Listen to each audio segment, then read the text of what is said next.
while since I've got to put up a video, but been really busy out here in the shop with Christmas and all coming up. I've made a lot of ornaments and different types of Christmas projects, and I was kind of cleaning up a little bit. And if you saw my last video, it was my Christmas ornament challenge for Carl Jacobson and Alan Stratton, and I did a segmented ornament. Well, I had some discs left over.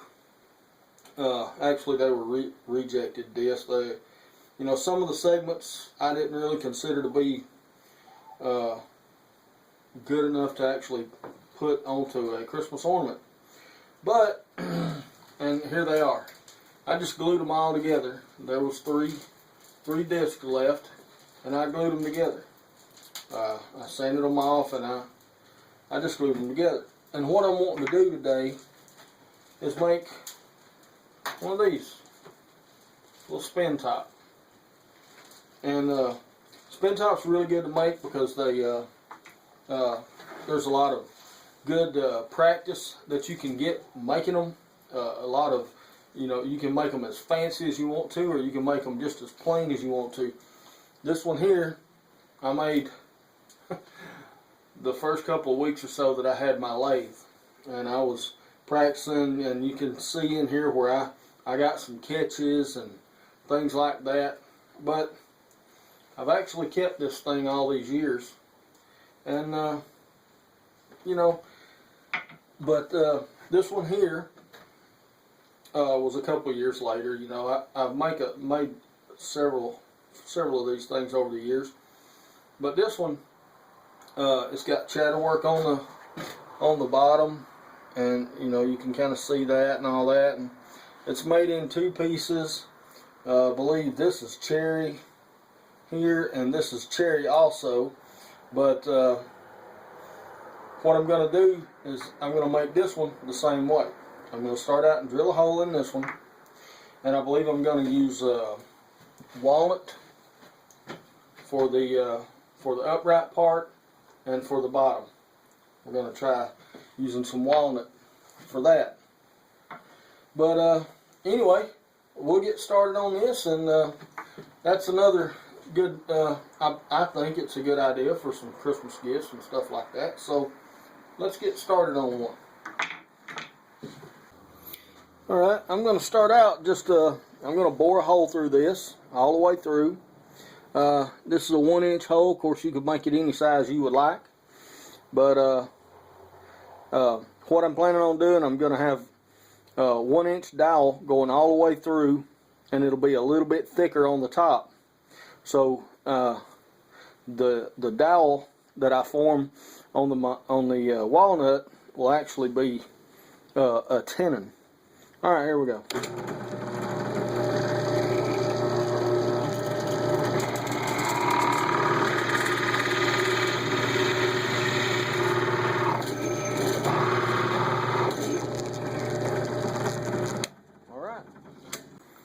Alright, got my spindle mounted up between centers, and what I'm going to do, got my spur center in here. What I'm going to do is try to round this down to just over an inch diameter. So here we go.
see where my diameter is. Okay, I'm still good. I've got my vernier caliper set for 1 1/8 inch, so I'm just trying to stay beyond that. Okay, so now I'm going to set them for 1 inch. Actually, I'll measure it here on this hole. Okay, that's 1 inch. All right. We'll bring this down according to that, and I'll use my parting tool.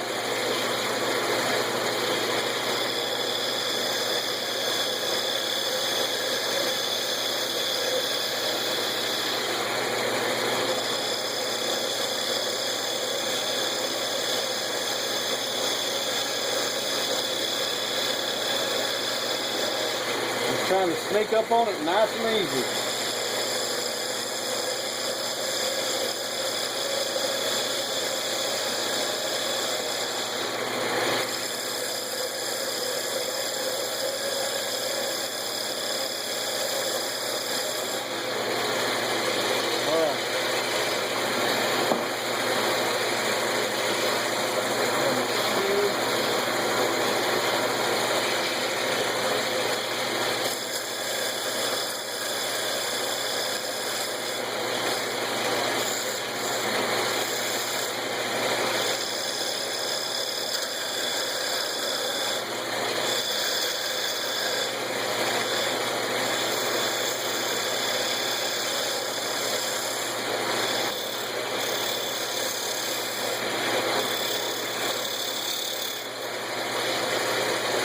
Undercut this just a hair.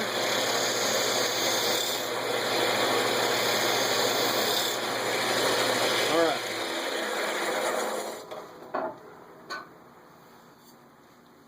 Okay. Grab my other glasses so I can see what I'm doing.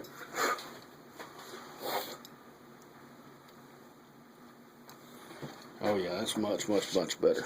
Alright, let's see how this does.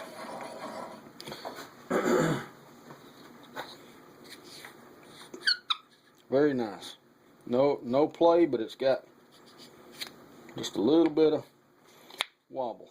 Alright, now I'm going to glue that on. Well, first of all, I'm going to cut me a very small tenon on this end here so that I can get it in my chuck. I'll have to swap this over to my pin jaws. So, alright, let's spin this around and get a thing on here for my chuck here. Alright. Let's see, I'll just use a skew on that.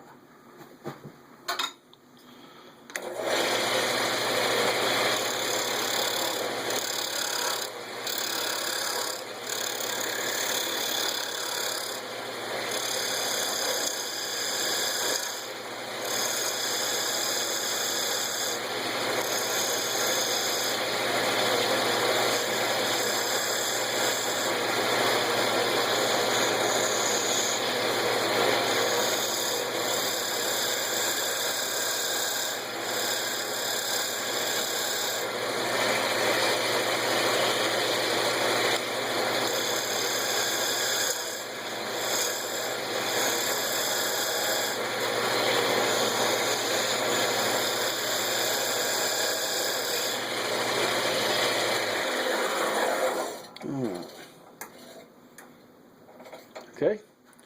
Alright, that's good enough tenon. So I'll be back in just a few minutes. I'm just gonna glue this onto here, and then I'm gonna change out my pin jaws here, and I'll be back when this glue gets cured up. Alright, well, my glue's pretty dry now. It's been about 45 minutes, I guess. It's not completely cured, but it won't take long. Anyway, I've got my number one jaw set here. They're step jaws. I got it between centers, or on my live center here. And what I'm going to do is I'm going to try to keep it on this center, you know, pretty much as long as I can. So what I'm going to do, I'm going to go ahead and shape the disc part and work my way up this way. Then I'll come back, shape the bottom, and move my center back, and then I'll come back and part it off. That's the plan. Of course, everybody knows plans are only as good as how it actually turns out. So here we go. Let me see. I'm gonna grab my spindle gouge. Actually, I'll tell you what. I'm gonna start out with a scraper, round nose scraper on this disc here.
Yeah, okay, there's still some. I thought I was feeling that.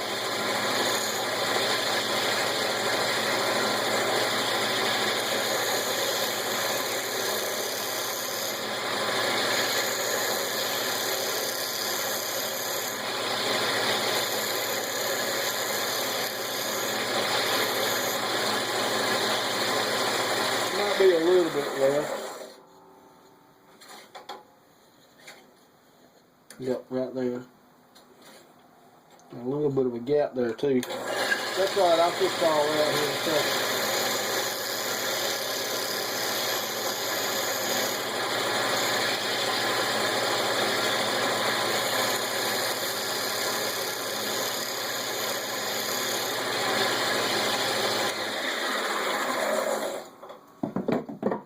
Alright, let's see.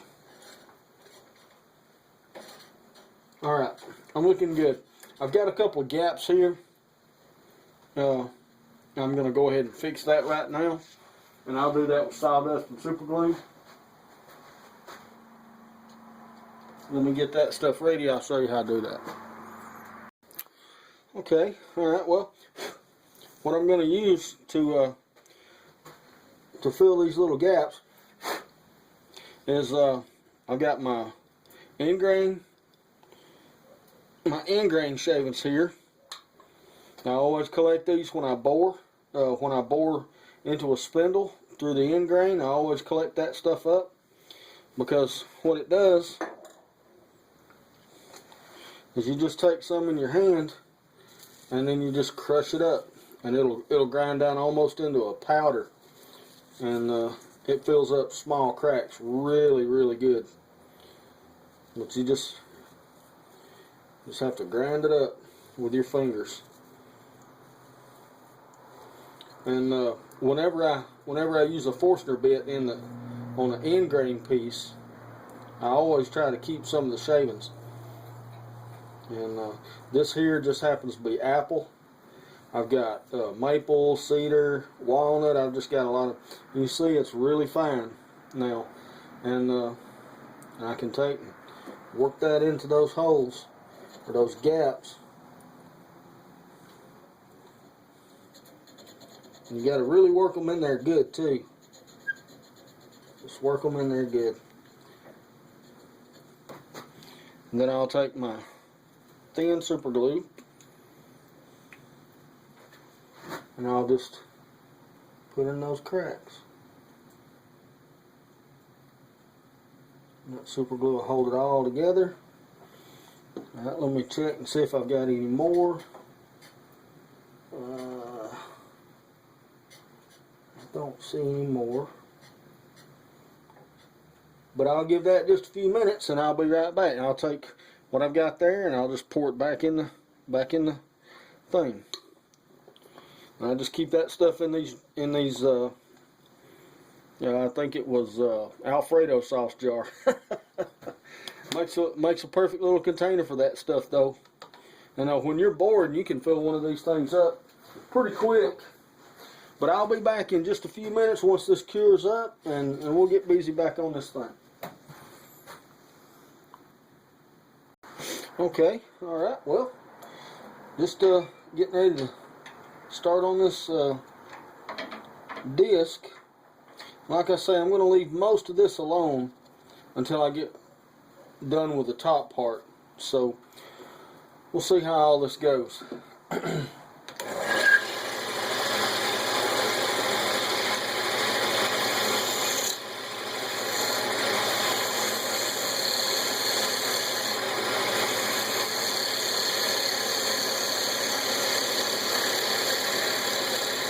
I'm actually kind of anxious to see what this is going to look like.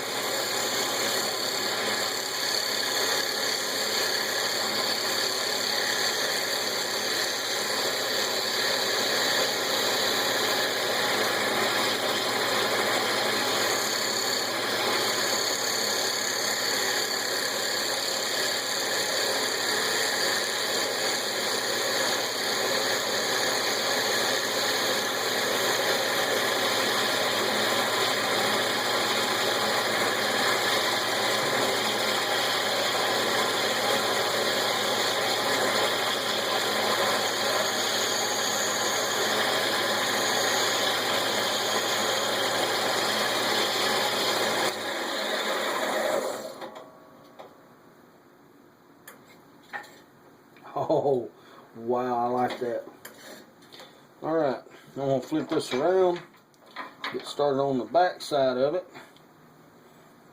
and I'll see if I can't get you at a better vantage point so you can see what's going on. Alright, so let me see if I can get you set up somewhere else. Alright, well, maybe I can do this. I've got you right where I really need to be, but I believe this will be alright. If I can just operate this gouge from this angle. We're going to give it a shot. If I throw it out of the lathe, it's probably going to take out the camera. Alright, here we go.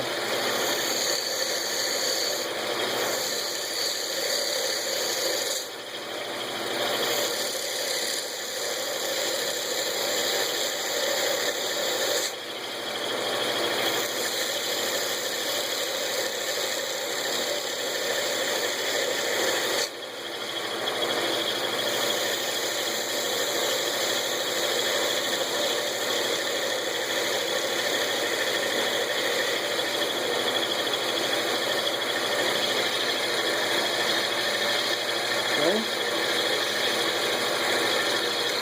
See if I like that or not. Actually, I do like that. Okay. Alright, now I'm going to start kind of working on this.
Okay.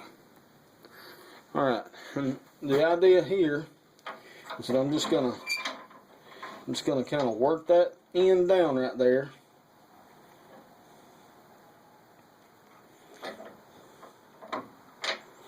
I'm gonna work this down, and then I'm gonna pull the tailstock back, and hopefully I can finish up that point with it, and without it, and without breaking anything off, and we'll see what we get.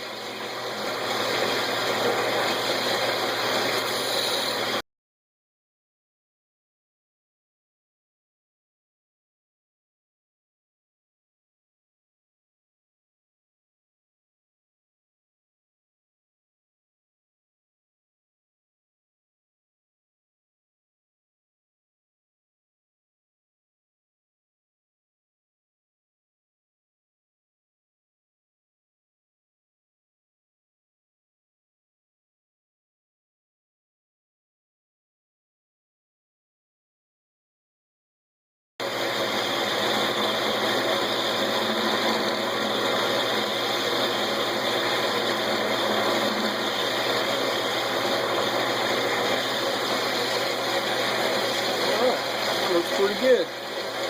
Okay. Come back up here and try to get this thing parted off.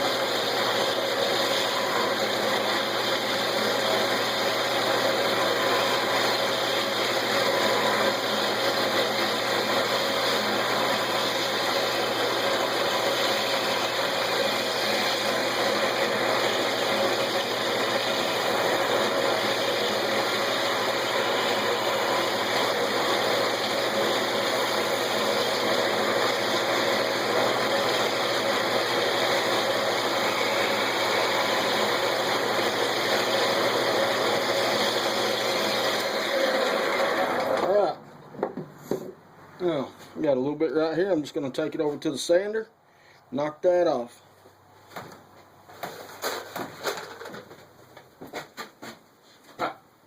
Well, there it is. A little child's toy. Good practice with your tools. And they make pretty good little gifts, you know, for kids or whatever. And every now and then, well, about once a year, I do a little arts and crafts show, or I participate in one. It's the only one that I do, but these things sell like hotcakes. These little spin tops, just a simple little toy. If you notice, I didn't finish it. The surface is good and smooth. Didn't really have to sand it, but you know, you can practice whatever you want to with them. You can make them out of one piece. You can make it out of, you know, segmented up or whatever. You can make them as fancy as you want to. You can make them, you know, as you know, cheap. Not cheap, but as simple as you want to. So there's a lot of really good wood turners on YouTube that do these things, and buddy, they'll get in there and they'll decorate them up, and you know, texture them and all that, and color them with Sharpie pens and stuff like that. Really look good, and you know, and they do make good gifts. You can make a little stand for it also, that it'll sit in on a desk. You know, you can turn a little pedestal, and your thing will just sit right down into it. But anyway, I hope you enjoyed this project. I know it was a simple little project, but go out and try some of these. They're a lot of fun, and they're really good practice. And I like doing things like this just to get practice with my gouges and my skews and stuff like that. But go give it a try, and I'll see y'all later. Y'all have a Merry Christmas.